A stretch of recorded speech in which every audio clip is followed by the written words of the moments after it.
At eto na nga, eto na. Installation day na. Kakabit na nila ang ating aircon.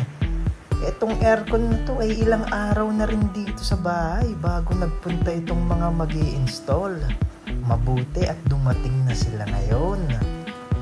Siyempre, init na kami.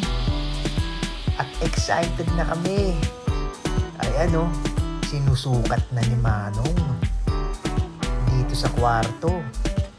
Gusto ko sana dun banda sa may pinto ikabit, kaso wala nga hindi daw pwede doon. Kaya dito siya kinabit at saka andito nakaabang yung saksakan niya para sa aircon.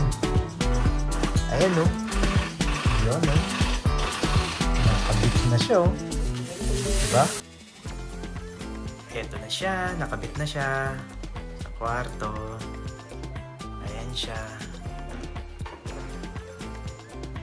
Ayan. Naka 40% lang tayo para tipid sa kuryente. Tapos yung sa condenser niya ay naka 24 degrees lang tayo. Ayan. Ito ang tanong, dahil nakabit na siya, magkano kaya ang kuryente ngayon sa isang buwan? Kasi sabi nila tipid daw to LG, dual inverter.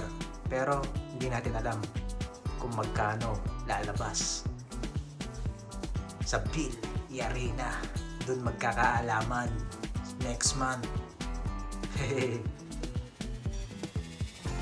Okay, bye na. Ayan lang siya. Install na. Oh, init sa labas oh. Kitang-kita naman oh. Oh, liwanag oh ng mga bintana, 'di ba? Okay, bye.